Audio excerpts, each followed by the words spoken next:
All right, guys, welcome to the Leadership to Wealth podcast. And on the show today, we have Jas Takhar, or better known as Jas. Good to have you on the show. How you doing, Jas? I appreciate it, Neil. Thank you so much, man. You're one of the first few. You're one of the few hosts that's never asked how to pronounce my first and last name, and you did a great job with it. So I appreciate that.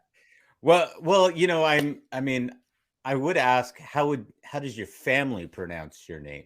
Because I'm Well, pretty actually, sure that's going to be slightly different. 100%. Well, neither my father or mother call me Jas. They call me Jaspinder, and Just that's how they actually say it. That's yes, my full name. So it's quite yeah. easy to tell where the name Jas came from. But usually, most people have a tough time with the last name. Mm. Well, to in all fairness, I just got it off of YouTube. You've got a show. You literally tell us how to say your name. So, Yeah. but everybody calls you Jas. So, Yes. you know. Yeah, it's quite easy. Hey, everyone's living in Jas's world. At least I like to think about the Right. fact that, like, I like to think that in my head they're living in Jas's world. If it's true or not, we'll figure out. It's pretty crowded up in there. Yeah. I don't know if you want to get up all in there. That's for sure. Well, it's great because I'm so glad to have you on. I believe we kind of got connected through Alfonso, through circles like that, and I saw you, and I was like, saw you doing your thing in Toronto, and you've been killing it on social media. You've been killing it, in business, and just everything across the board. Originally from Rexdale, you're a Rexdale boy. I'm a Scarborough boy from Tuxedo Court. I won't hold that against you, because one thing is the as I was telling you really quickly off air, I got about 4 or 5 people with me, and I think all of them, except for one of them, are all from Scarborough. So Yeah. I won't say too much about that area right now, but definitely I'm from the West End, and I like to represent that as much as I can. But growing up in Rex and growing up in Scarborough were very, very similar from what people tell me. Yeah, I didn't really realize how people viewed us from Scarborough, but back in the day, anyways. I moved away many moons ago, and then moved back to Ontario. But it was. I realize now, Tuxedo Court was a world away from the rest of Toronto. So and Rexdale, for the most part, it's a world away, even in the middle of being in the middle of Toronto as well, right? Yeah, like, it has a lot of cool pockets, though, like different pockets. Yeah. Let me use that word. Yeah. And what I mean by that, like, you got an area that's predominantly like Tamils, which obviously there's a lot of Tamil people in Scarborough as well. But I mean, two of my Yeah. closest friends till this day, 30 years later, are Tamil. But then you got like a lot of East Indians in a certain area, like my Yeah. paisans, and then you got like a pocket of a lot of Italians. So you got a good mixture, man. It was really cool. That's what I think I enjoyed the most of growing up in Rexdale. Like, you got a Mhm. taste of everyone, and Right. one of my closest friends was Chinese, right? And so, like, growing up and knowing so much about that culture, I know some of, like, a couple of bad words almost in every single language, right? When you're growing up in Toronto as a whole. But Rexdale gave that as well. And then obviously having on a surface level anyways, understanding of what was happening in certain areas of Rexdale, which were Mm. like why Rexdale has the stigma, I believe. And I think it still does. But I was sheltered from it. I was I was Yeah. I was very, very lucky to be grown up in the home that I was, with my 2 parents and 2 older brothers. And I probably don't speak a lot about my 2 older brothers, and definitely as much as I should, because they were such a big part of me growing up and who I become as a man now. Because my father and mother worked their asses off, right? Like, dad, Mm. 12 hours a day. Then he shifted into 24 hours a day, one day, and then the next day off. So he was like day on, day off, day on, day off, Yeah. right? Like, legit. And I'm not exaggerating by saying 24 hours, like literally 24 hours. He would drive taxi at the airport.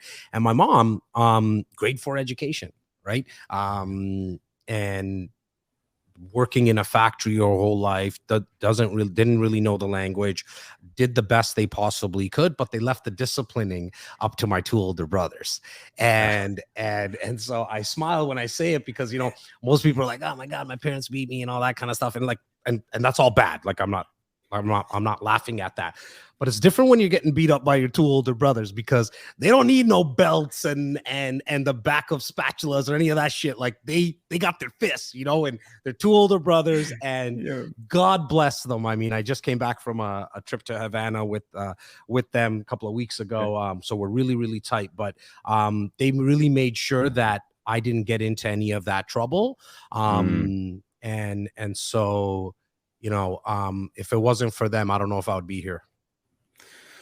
Wow, that's pretty heavy. I had an older brother. I have an older brother, and now, mind you, he was what, 7? He's 7 years older than me. So there was that period, and I ended up getting into the streets, right, and almost dying in those streets. But that's a whole nother story. But I do also understand the whole idea of them as disciplinarians, as being another parent, and I want to come back to that, to even, you know, get a deeper insight to how that shaped you. But I just want to kick off, because some people may not know you, but you're big into real estate, and obviously the first question I just want to ask you is, why real estate? Well, two reasons. Real estate, for me, I got into it from two different perspectives. One, as a real estate agent, and that was really derived from the fact that I've been a sales guy my whole life. So there was one rung on the ladder that was left, in terms of like the industry that I wanted to, for lack of a better word, conquer. And I always laugh with people. Like, they ask me, you know, what are you going to be doing today? And it's like, you know, Pinky and the Brain, Animaniacs. I'm going to try to take over the world like I've tried to do every other day. And I've failed for 40 years so far. So I use that word very lightly, of conquering. But that's like, so I went newspapers, shoes, banking, car sales. At the age of 23, so 17 years to this day, I got licensed and started to think about, this is the one that I want to get to, because it's probably one of, if not the biggest purchase the average person is going to make, right? And so from a real estate agent perspective, that's why I chose real estate. But also, maybe at the age of 17, 18, I met this guy on my street that was cutting the lawn of 3-4 different homes. Like, I just got to notice that, and then shoveling the snow. And I thought he was like a maintenance person, like that. That's what he does. That's his job. Got to start knowing him a little bit more, asking questions, talking to him, and he owned all those homes. And that was interesting to me. I was like, so you own these, and then you rent them out, and then you shovel the snow? Like, why don't they do, like, just questions as a 17, 18-year-old would ask, right? And so when I started to learn, like, oh, wow, you can actually like invest money. And this guy didn't like show his money. I can't really off the top of my head remember what kind of car, but it wasn't a flashy car or anything of that sort. But that's how he did it, right? And he mentioned to me that he was a factory worker as well, so kind of had that connection to my mom. And he wasn't like uber well, like, he didn't come from money. He kind of made it on his own, right? My parents, when they bought their first home back in 1982, all the way up to 2006, rented out their basement apartment. So I kind of also understood that, right? And so I always knew, okay, I'm going to buy a property and I'm going to do this renting out thing, right? Never thinking this thing that, you know, like, not even knowing that there's a lot of people doing it. And now fast forward to 2022, at the time of this recording, I mean, we got, like you mentioned the name, Alfonso Cuadra. And if you're watching and listening right now and you don't know this guy, like, go check him out. He does definitely fly with eagles. You know what I mean? And so I didn't know there was people like that you can learn from, right? And so that's why, you know, real estate always has that two-prong answer for me, because I always wanted to get into it from a sales perspective, because I kind of just, I mean, for anybody who doesn't know me, I mean, look, we didn't even get into the intro until minute 10 or whatever it's been. I like the sound of my own voice. Like, you're going to get to know me real quick. And I kind of wear my heart on my sleeve. And so that's why real estate investing, because I realized that you can create wealth in it. And then selling real estate as a broker. Yeah. And I mean, the investing side, I know you teach people as well. And, before we get into that, obviously we need to give a shout out to Alfonso Quadra. Alfonso, love you. And, I haven't met anyone, Neil, that has met Alfonso and they don't like him. Till this day. Like, till this day. And if you're one of those people, I really want to hear from you. Because he's just an amazing person, man. He's like really wants to share his story, share his journey. He's not afraid of telling you the mistakes. And it just goes to show, right? Like, if you're watching and listening right now and you're thinking, wow, I can't do it, man. Yeah. And Alfonso knows, like, he's not going to mind me saying this. Like, if he can do it, and you're looking at someone like Neil and you're looking at someone like me, and I know it's kind of cliche, but if he can do it, you can do it. But that shit's true. Like, yeah. My mom had a grade 4 education. I only have a high school education. You know what I mean? And I have a hard time spelling all that stuff, right? And we're both of color, right? And I'm Indian, and sometimes I don't use the right words, like I don't articulate them well and use them in the right context. But the financing people, they don't give a crap about that. The people who are going to lend you money to invest in real estate, man, they're just not going to care about that. So that's kind of cool.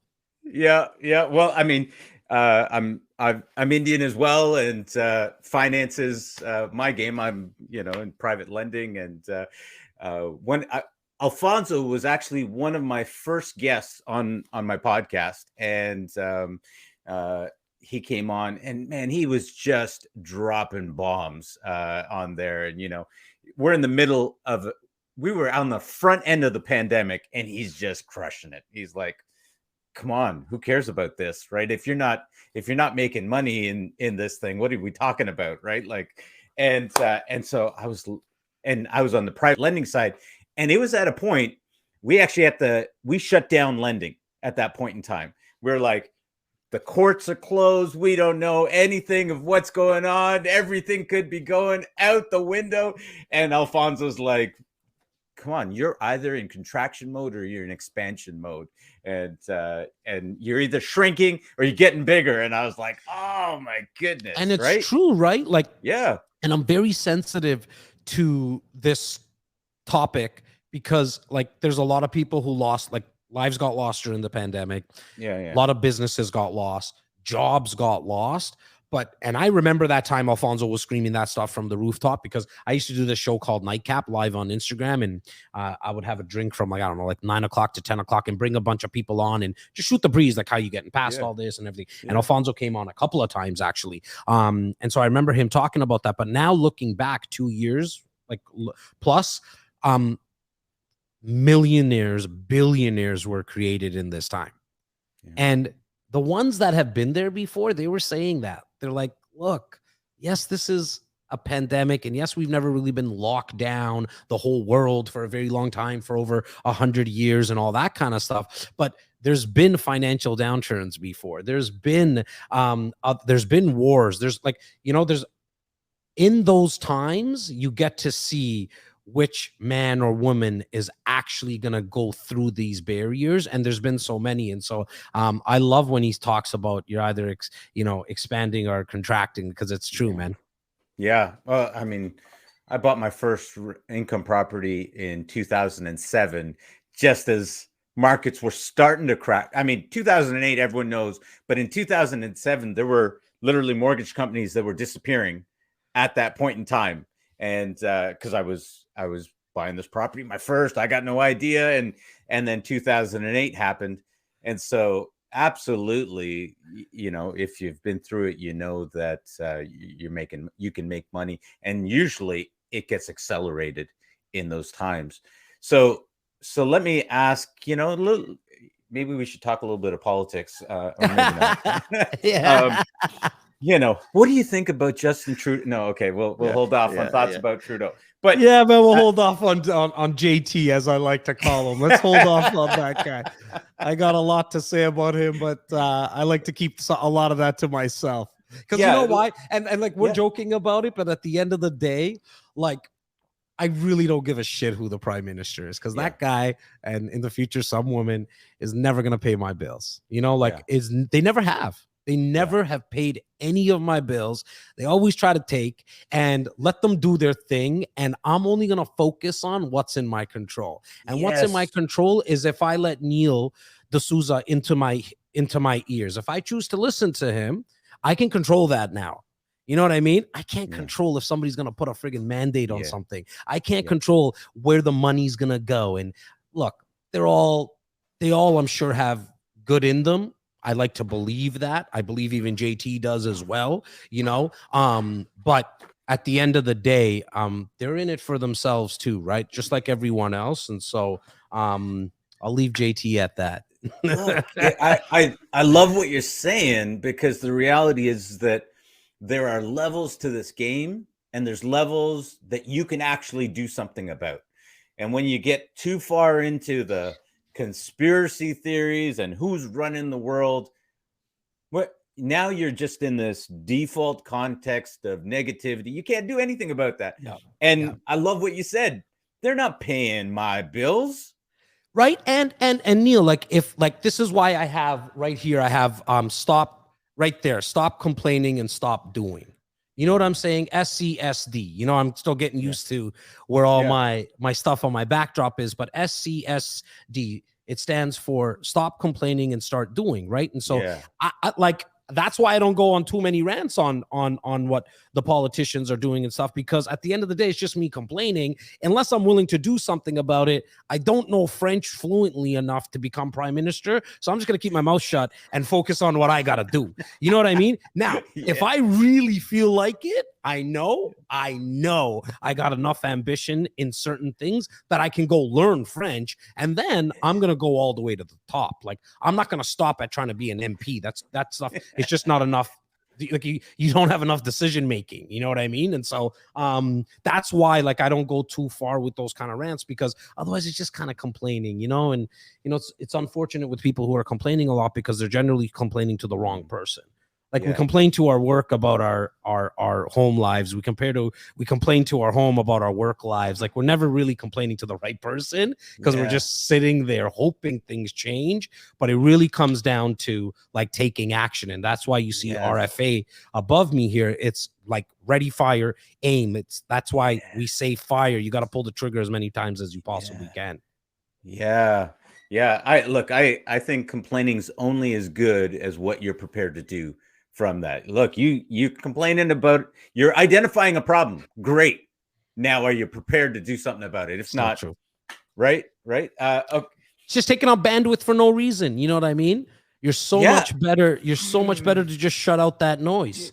Like you're just, Yeah. it's like, and the coolest thing with being able to shut out that external noise is that again, you get to control what type of messaging you get to put into your ears and into your head. Right. Like Yeah. that's why people, you know, people talk about the media and right now, I mean, you have your own form of media. So do I, with podcasting and videos and Instagrams and TikToks and stuff like that.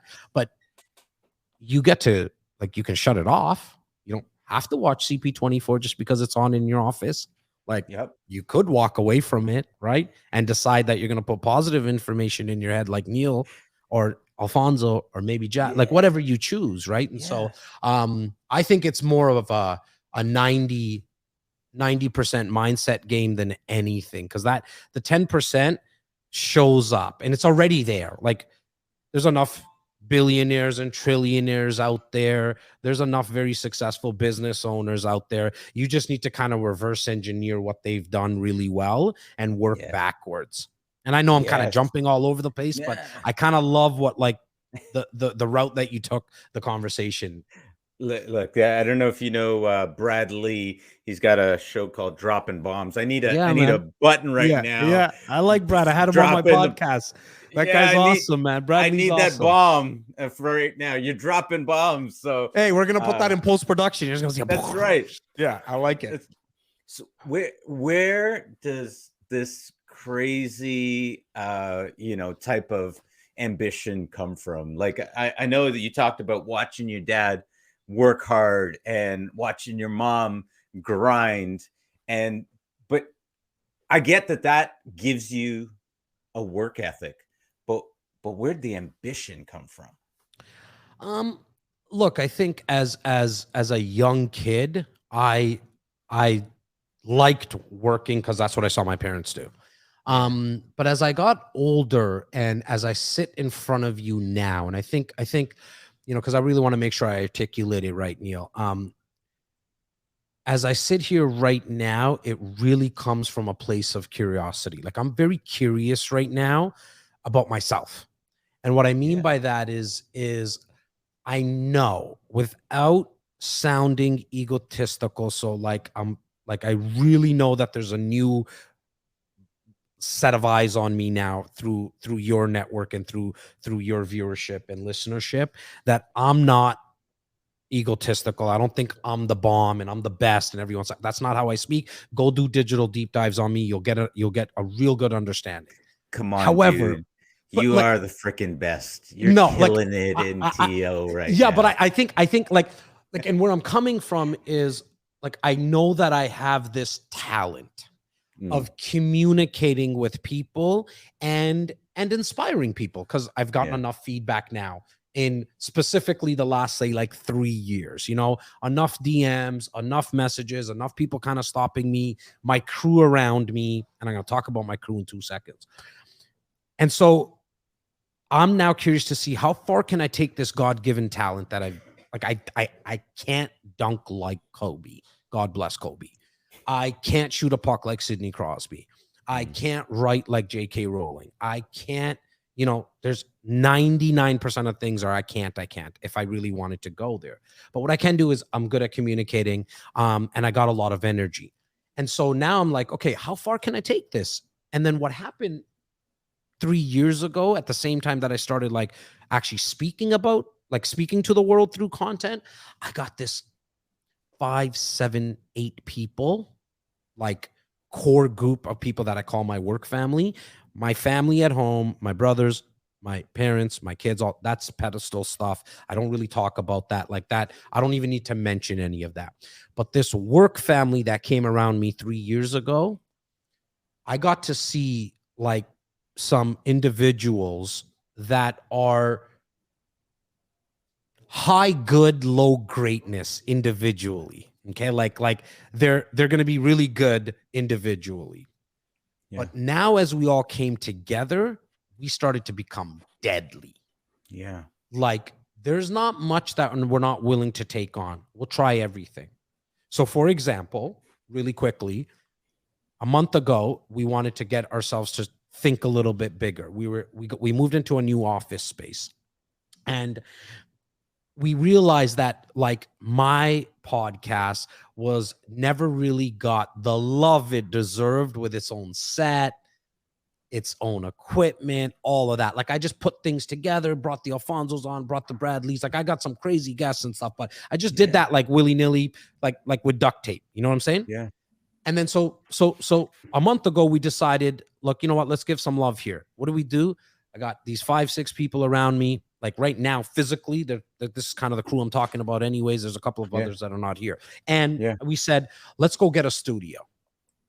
And like just to shoot the podcast? Yes, just to shoot the podcast. So we're going to spend, $3,000, $3,500 a month after it's all said and done with the hydros and the internets and all the equipment and all that kind of stuff. And we're going to shoot one episode a week. Like that's all. You know what I mean? It's like, okay, why? You're wasting money. No, because we're going to push ourselves to see what's going to come out of this. It's not just, so most people are like, you're spending all this money on just doing a podcast a week. But the way that I see it, I'm investing the money to see what the possible return can be. Why? Because Jas, my cinematographer, who's been shooting me now for a year, he has a new place to work with. And man, I can't wait to get into this kid's right part of his brain, because I don't know what's going to come out of that. You know what I'm saying?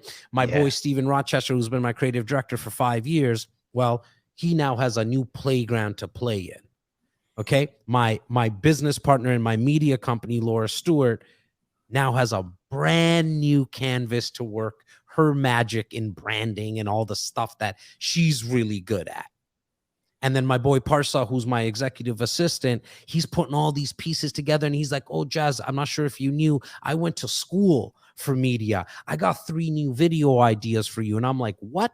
You haven't spoken a word to me outside of yes and no for the last year that you've been with me. Now you got all these ideas. And Neil, I'm telling you, some of these ideas are gems that this guy's text me at midnight. So now he's staying up at midnight thinking about like full videos, storyboarding them. And here's the best thing. He spoke to the cinematographer. They put the video together and they said, Jas, just sit down. So I told this big elaborate story now because I want people to understand that like it's not even me doing all the work anymore. Yeah. It was me up until midnight before coming up with ideas, and I could only think about so many, and they're only going to be so good because it's like me thinking about me. Now it's like a bunch of people collaborating, right? And so I forget what you asked, but at the end of the day, what I'm trying to say is like I really hope that people get that where I'm taking this, and I know what you did ask now, is that like the ambition is because now I'm just trying to see how far I can take this. Like now it's a game for me. There is no more money that somebody can pay me to do something. Like I'm not also like elaborate with the stuff like this shirt that I'm wearing is a new t-shirt that was like, I'm wearing it now. Like I wear a black t-shirt, a hoodie, pair of jeans. The team has to tell me like, Jas, your shoes look pretty shit. Like you got to get some new shoes for the videos, you know, because I'm just not into that. Like I just want to go get another Yas. Yeah, I'm always thinking about, you know what I'm saying? Like my headspace when I'm driving, it's like, how am I going to get another Steven? How am I going to get another Laura? Like, you know, how am I going to get another part? Like, because I know with people, you can just get so much more done. And it's just fun watching these guys grow. Yeah. Like I actually want more success. I want the success more for them than they want it for themselves. Yeah. Because like, look, I don't got billions of dollars. I don't have hundreds of millions of dollars, but I made more than I ever dreamt that I was going to make at this age. More than my family like ever thought that we were going to be able to create. And it's made me this much happier. Like zero for your listeners who are driving in the car now. Because it just didn't change me, man. Like I think it just actually, I think what money really does, going off on a slight tangent, it just really like 10x's who you are. So if you're an ass, you're more of an asshole. And if you're a really kind person, you're just going to be that much more kinder. Right. So like that's what I am really, really watching for, is how far can Jas take this talent now? And how many people can I bring with me? Like that's cool too, right? Like that like that's where all this ambition is coming from. How many people can I take with me now? And that's interesting, man. So that's where it comes from, brother. Oh my goodness. Man, I love what you're saying. Okay, a couple things. First of all, I got this nice Kyle Lowry limited edition watch over here. My brother bought it for me. Honestly, I was like, I got, you know, I've got some nice stuff, but I was like, usually someone else is going to have to buy it for me because they're like, hey, why don't you spend some money on here? I'm like, that is not going to give me the return on my investment that I want. And it's all nice, don't get me wrong. But at the end of the day, I think what you're really talking about is just being in that creative space and being able to open up a whole world that it sounds like it's coming to you that you didn't even know that world was there for you. And you're like, yeah, I can build this. I can build a castle in the sand. Yeah. It's how big a castle can I build? Yeah. Hey, dude, you want to come over here? Come help me.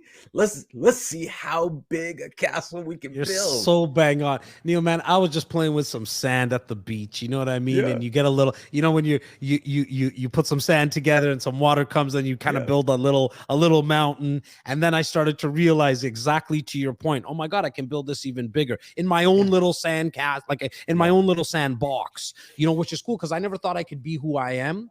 Like I never thought that I can showcase who I really am, and people would actually like it and care. Yes. I never told anybody I was from Rexdale. Right. You know, when you went on the Rexdale thing at the start of the podcast, like inside, like it makes me so happy to say that's where I represent, and you know, that everyone knows that I'm from Rexdale, because when I was in real estate because I've been doing this for 17 years as a real estate broker, Yeah. the first 7-8 years, call it, I'd like, if someone asked me where you're from, I told them. I never lied. Yeah. But Yeah. I never brought that up. Yeah. Never. Because I was like, man, if this person finds out I'm from Rexdale, they're going to think I'm this, or that. They're going to have their own preconceived notions of me. You know what I mean? Or they're going to be like, this guy's from Rexdale. What does he know about South Etobicoke or a nicer area like Bridle Path or whatever it was? So I just kept my mouth shut, man. I never said anything. I just kind of kept it to myself. But then when I started and then I was in the suit, I was in the tie, I was all of that, you know, nothing wrong with people who wear suits and ties. Like, I think majority of you look really, really good, and keep it up, you know, and do you. But when I started wearing my t-shirt, my hoodies, and just was comfortable in my own skin, the game changed, because then I started to attract all the people that like wanted to be part of my tribe or like part of my community. And I repelled all the other people. And at the end of the day, that just saves so many people. Like, that just saves us so much time, because now you're not coming into my wheelhouse. There's somebody watching right now and saying, this guy's full of shit. Awesome, bro. I'm so glad that you came to that understanding that I'm full of shit, because now you're not going to call me. And that's okay. You're not going to waste my time, and I'm not going to waste your time. You know, on the flip side, man, when I get a call from somebody who watched this podcast, well, they already kind of like me now. You know what I mean? Like, at least they want to get to know me a little bit more. Yeah. And I actually get every single one of my team members that are a part of my team. You don't get to actually be part of the team until you dive into my content, because I've already put it all out there. If you don't like any of it, why would you want to join my team? It makes no sense. Especially the media people. Like, you're going to be editing my videos. If you don't like what I'm saying, you're probably not going to give me that much love. You know what I mean? When you edit that video. And so, yeah, man, the game changes when like there's a lot to just being yourself and putting out in the world, because you will attract the right people and repel the wrong ones. And for all the business heads out there, that's marketing 101. Like, that's what you want to do. Like, that's the objective of marketing. Bring in the right customers and get rid of the wrong ones. Yeah. Oh my goodness. Okay, I got to ask this question because it's hit me in the face, totally off of where I was going to go. As you've moved down this journey in social media, in branding, it really sounds like it's been a journey of getting to know yourself, or even learn about who you want to show up as for people in this world. And watching some of your content, I've even watched as you've kind of I've sort of seen sort of a progression in you, like like you're literally having fun being out here, right? And so can you a lot? And I'm always trying to talk to people about business people, those of us in business, about getting out here, getting into social media, because I don't know how to explain to people, look, people see my social media. It's not about me. They get out there, they see my stuff, and then they call me up like we've been talking for a year. But this is my first phone call, and they don't even introduce themselves sometimes. They just start talking because they feel like they've been interacting with me for that long, and they just want to pick up that conversation. So that's amazing. But there is something in this realization of yourself, or growth in yourself, that you got to speak to, man. You got to drop some bombs here. And I'm not sure if it's going to be a bomb as much as, like, for me personally, what the biggest growth in my mind has happened in how creative I can actually be. I never knew that part of me. I really didn't know that part of me. Like, as a salesperson, especially, you know, the journey in my sales career, because I've sold all that stuff, the papers and shoes and cars, and I didn't do that for 6 months at a time, Neil. I was all 2.5 year stints minimum. So I was there for a while, and I did it at like the highest level. And I know that sounds funny to a lot of them. Like, what do you mean you're the best newspaper salesman? Yeah, I was probably the best newspaper salesman in the district at 12 years old. Like, I just, because I was really good at it. You have to be creative. That's where I'm going with that. Like, you had to be creative. You got to think on the spot, right? You're knocking on someone's door. Someone's buying a car. As a salesperson, you got to be creative. Where I didn't know that I had I didn't know I had a passion for it. And I didn't know I was actually kind of good at it. I'm not talking greatness, not like, I'm a 6 out of 10 in how creative I can be. And it wasn't until I got other creative heads around me, right, where I was like, oh man, like I got some ideas too. Like, you know what I mean? Like, I think this might work as well. You know what I mean? Like, hey, let's make this type of video, or let's make this type of font. Like, I like that stuff. I don't micromanage my crew when it comes to them doing it, but I also like to add my flair to things. And so in the content creation journey that you were mentioning, that's been the biggest enlightenment for me. Like, that's where I was like, oh, wow. Like, yeah, man, I'm pretty creative. And I didn't know that I actually liked it. I got some ideas that I could bring to the table too, crew. You know what I mean? And so that I think has been the biggest, like, that's what I learned the most in this last 3 years. Yeah. You know what, honestly, I think that is what money solves. It gives you that ability to open up that creativeness, because oftentimes when you don't have it, all you're trying to do is survive. You're in that survival mode. You're just trying to pay the bills. You're just trying to put food on the table, and that's where you're at. And when you can get just a little bit of breathing room out there, if you can get just a little bit further out there, it just opens up this whole world of realization, of self-actualization, if you want to, whatever you want to call it, just getting to know you. I think it's like mental bandwidth, right? Like, this is probably another way of saying it. You're saying the same thing. It's just mental bandwidth. Like, when all you're thinking about is paying the bills, well, then, life has a funny way of working itself out, because majority of people who spend a lot of time on just paying the bills, they just make enough to pay the bills. Yeah. Right. Yeah. And so you don't have any time to, like, hey man, I'm going to start a podcast. And because I already know, I don't even need to ask you, Neil, when you started doing podcasts and stuff, so like more doors start opening up, man. You know what I mean? Right. And so that just happens, right? Like you and I, first time we're actually talking, but I'm not going to forget you, man. If when we bump into each other and in the digital landscape, I'm going to try to do my best to bring value to your life now, in whatever which way we can do that, on air, off air, who knows? You know what I'm saying? Yeah. And so doors are going to open up, but you can't be like you got to worry about the electricity bill, man. Like, that stuff is important. Right. And so I think what I would implore people to do is take a little bit of time in trying to attract more into your life, if you want more. And I'm talking to the people that want more. Yeah. That, like, even if it's at 0 now, maybe an hour a week on a Sunday or a Saturday where you can just, like, go be a kid again. Go imagine what you might want. And it's okay. Like, the cool thing with this is just like a child, man, like you don't have to act, like you don't think about, oh my God, all these obstacles are going to come in the way. Yeah. Like, my 6-year-old, like, thinks he's going to fly like a bird. Like he doesn't think about that. You can't do that, son. He doesn't think about that, right? It's so innocent, right? And so as adults, I think we've lost that, right? And so if you can just go an hour a week, and then you start pushing it a little bit more, a couple of hours a week, where you start off with what you want.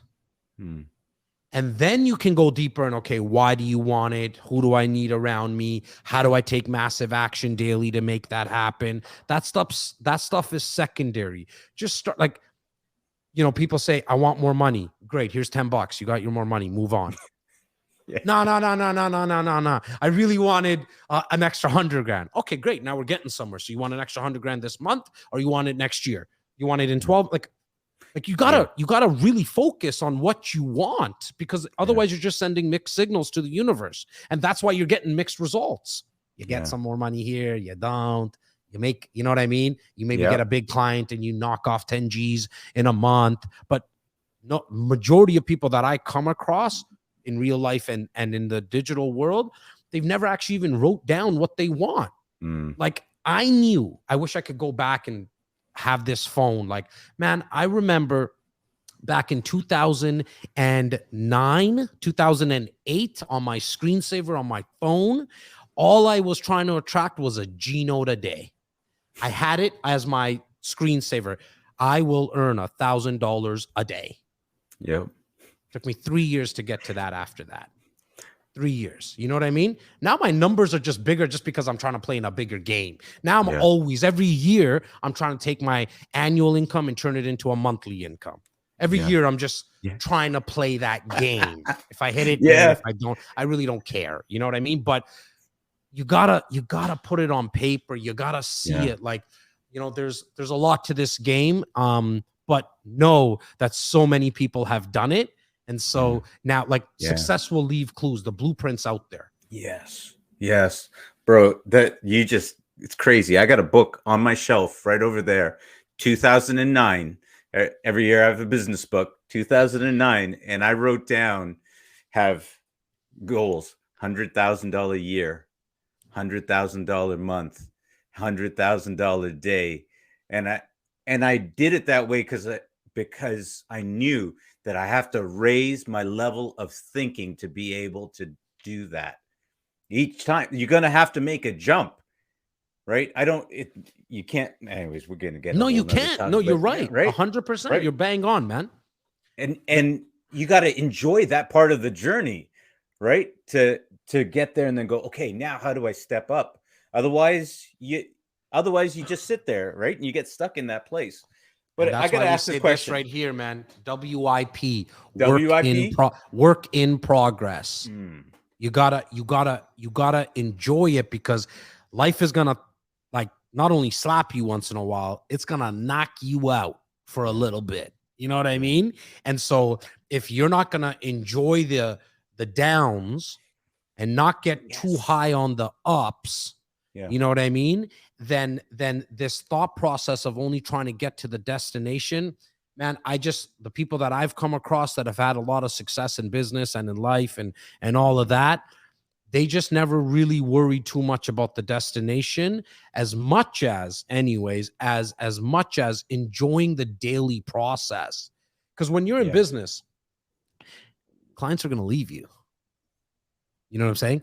Like, the product that you give to somebody might not work, like physically. The product that you give them, a laptop that you're selling them, it might not work. And so if you just get down on yourself and don't enjoy all that process, it's going to be very tough. It's going to be very tough because it's going to take a while. So you better actually enjoy the journey and just remind yourself that, hey, man, like, I don't know yet how to build a multi-million-dollar media company. I haven't got there yet. I built that in real estate, right? In my media company, I haven't done that yet. And so I just remind myself every day, I'm just a work in progress. Like, it's going to happen. I know it's going to happen, but I gotta realize that it's going to take some time. Yeah. Well, you know, Chamath Hapamalathea, right? From sure. Our boy from Facebook. Ottawa, Waterloo. Facebook. Yeah, for sure, man. You know, he talked about having a 40-year plan, 40-year goals. And one of the things, first of all, most people think that's crazy. But when you have a long, drawn out plan, when you've actually written down and you know, you can move within the ups and downs. You can go up and down with that tide and you're okay because you're moving in that direction and you already know that this is going to be part of that journey. If you don't have that, then it just feels like you're getting flipped around. But I got to ask you this: when it comes to investing and dealing, you know, with your clients, what's the number one problem that you see that people have when it comes to the world of investing? Look, I think I won't beat down the drum that we've have for the last hour or whatever it's been in terms of mindset. I think it really starts there for investors. They just don't believe that they can. Like and so you like, if you think you can or you think you can't, you're right. Henry Ford said it the best. If you think you can or you think you can't, you're right either way. So if you're going into investing into real estate thinking, oh my God, I can't invest in real estate because it's not for me, then you're right. And it's not gonna work out. But I think the second biggest thing and mistake that real estate specific investors make, because real estate's different in than the other investments, that there's so many different strategies that you can use. Right. Yeah. It's different. Like a stock. Yeah. There's different like strategies. You love pre-con and stuff. I hear you talking about pre-con. Well, yeah, I do. I really like pre-con. But I think at the higher level, I like buying and holding. Yeah. Like that's probably the strategy. That's me. Because I don't want to try to be Nostradamus and try to figure out the right time to buy and the right time to sell. So I do the boring stuff. Like don't have any exciting strategies in investing into real estate. So I'll make sure everybody understands that about me. Yeah. And pre-con just happens to be one of the most boring investments that you can make. And so if you mix it in with a buy and hold, you're probably going to win. But going back to what I think where investors make the biggest mistake is that they get the investor shiny object syndrome. Okay. And what that is, and what I see is, I'm going to invest into a pre-con because I heard Jas talk about it. And that was on a Wednesday in the morning. And then Wednesday in the afternoon, Laura comes on and she talks about investing into commercial. And they're like, I'm going to invest into commercial. It's way better. She said it nicer. She said it in a better way. And then on Thursday morning, Steven talks about investing into student housing. I'm going to invest into student housing. And then it just goes on. They hear about, it's like a dog and a squirrel, right? And then so they're always like just having this, I'm going to invest into this strategy and this strategy, and then they never take action. Right. Here's the truth. There's too many. Okay. And here's black and white, specifically in the GTA, but right across any of the major cities in the world. If you bought a parking spot 15 years ago in any major city in the world, you probably would have made money. In Toronto, 15 years ago, was $25,000. Today, a parking spot in downtown Toronto is close to $150,000. So look, if you just dumb it down to the most simplest form, you could have done the pre-construction that Jas talked about. You could have done the commercial investment that Laura spoke about, the student housing that Steven talked about, the mortgage investment that Jas spoke about. It doesn't matter. You would have made money. The problem is that you didn't take action on any of them. Yeah. You just kind of spoke. You learned about it, which is great. It's a great foundation. You know, that's why it says FTGU above my left shoulder from the ground up. It's a great foundation to have education. But reading all the books is just potential power. Yeah. Just potential power. Actually making use of all that knowledge, that's real power. And so what I strongly advise is pick any of the investment strategies. They're going to work as long as you're not thinking about day trading a house. Yeah. It's not about picking up a property, putting some, flooring down and some some paint down and then trying to flip it and make 150 G's because we're in a hot market. You might lose your shirt, and people are in the process of that right now. But Jas, wait, hang on. Okay, if the problem is they got too many and you're saying just pick one, isn't that the very problem? How do they just pick one? Great question. Fantastic question. How do you pick the right investment strategy? Yeah. Know yourself. KYS right above me. Yeah. Know yourself. Okay? Are you someone that wants to be an active investor, meaning you want to manage the students at night at 3:00 in the morning? Nothing wrong with that because it could be very lucrative. Are you maybe a teacher or an engineer / maybe a doctor who works 14 hours a day, and you need to just park your money and you want to take advantage of some passive appreciation and some compounding interest? Maybe put it into a pre-con. You don't need to deal with any tenants for the first 3 to 4 years because the building's not built. And then when it gets built, it's a small 500 square foot condo that what goes wrong with these things is that the burner goes out on the stove or the light fixture goes out. Are you somebody who doesn't even want to get a mortgage because it's like you can't get it because you're self-employed and you have your credit is 300, but you got some money in the account for 40, 50 grand. Well, I got a land development deal that you can invest into real estate, or a mortgage, maybe as a second mortgage, you can lend somebody some money.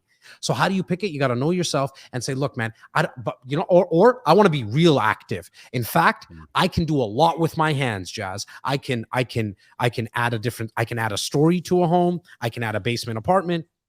I could change the roof. And I can manage other service like providers like the plumbers and the electricians and all that. So then do a flip. Like buy a home in an area where there is precedent on the street that there's a story added as well as a basement apartment, and then do a flip. But how did I articulate that, Neil? Did that make sense? Yes, it did. Now I was going to ask something. Because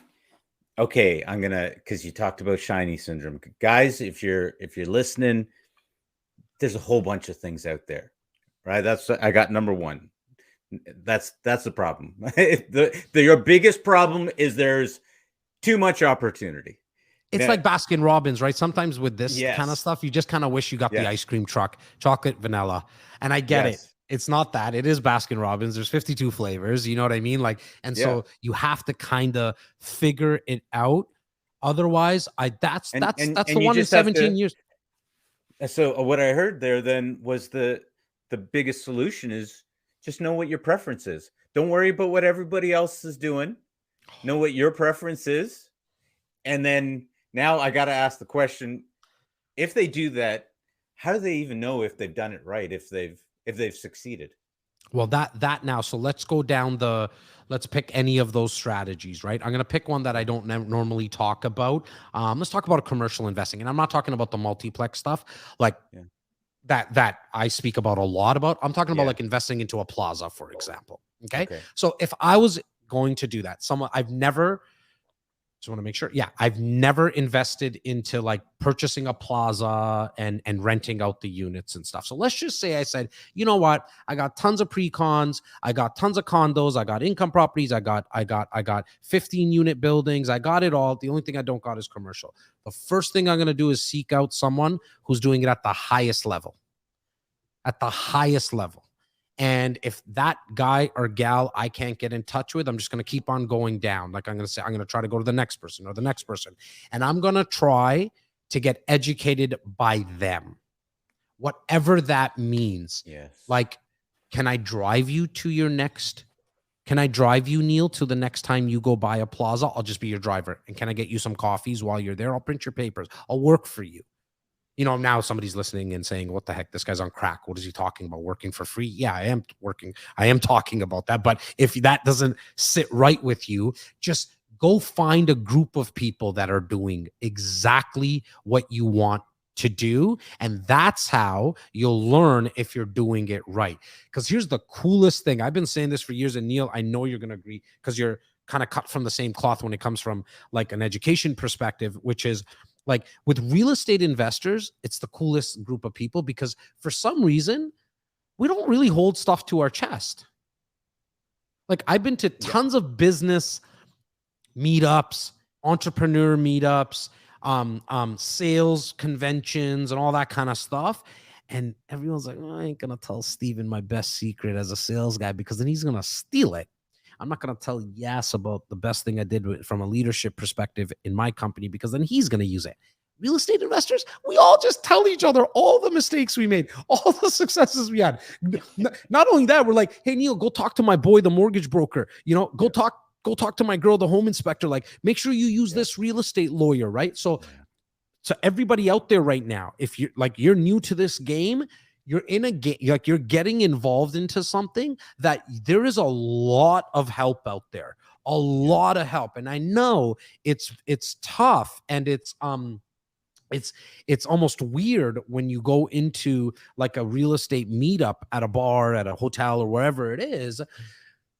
and you like, and it's intimidating. Like you'll see a group of people talking about, yeah, okay, I'm getting my 600th property, my 500th door. Oh my God, I'm into this kind of financing. And you're like, holy crap, man, I just heard the word investing in real estate. You guys are talking a different language. So it could be intimidating.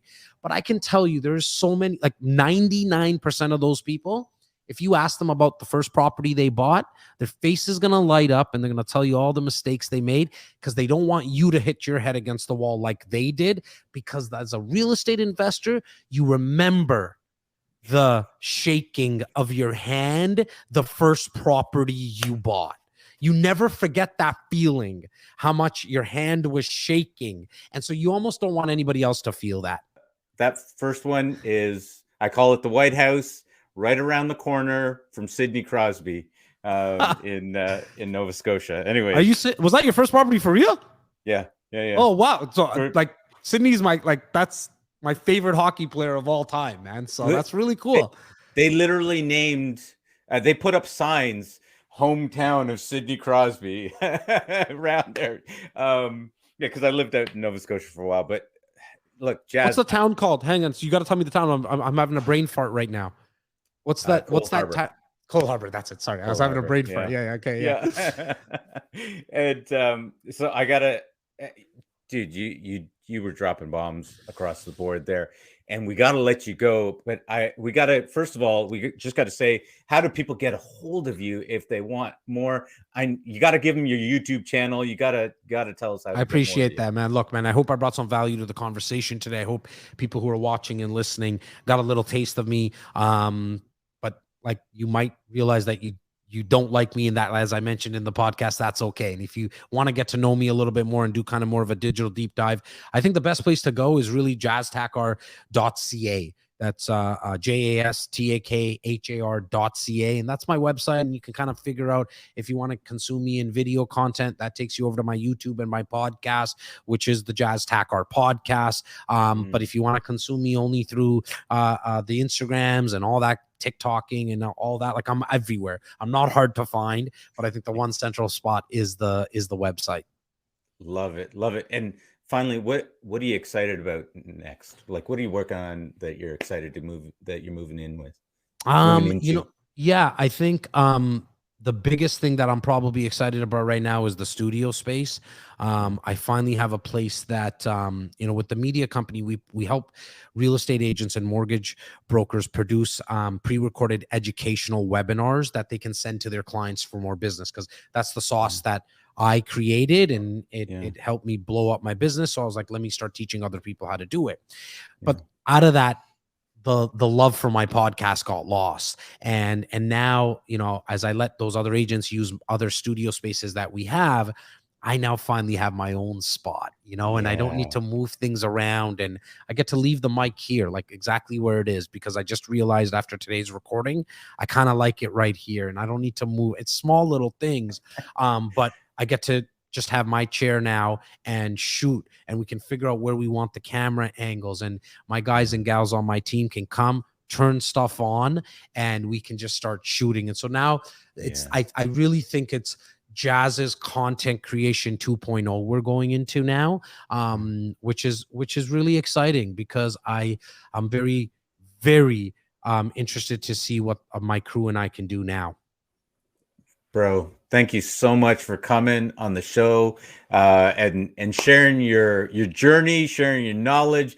I know that we could have gone down any avenue and you could have just dropped knowledge for days. As Bradley would say, drop bombs for days. You could have done that.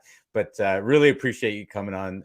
Thank you so much. And I look forward. Actually, I'm coming into town later on this week, because I live just outside of Toronto. But I'm coming in later on this week. But why don't you let me know? Why don't you really quickly, Neil? Yeah, this summer for sure. I don't want to showcase the studio exactly yet. I'm like 2 weeks away. I'm 2 weeks away. I got 2 signs coming and a couple of things coming. I want you to come in. I want you to sit on the couch to the right of me, and let's do a podcast on my podcast. Let me know about you, and like 100%, let's get that done, buddy. Thanks, brother. Thanks. I really appreciate that. But I'll let you go. Love you. Thanks for coming on. And we'll catch you again next time.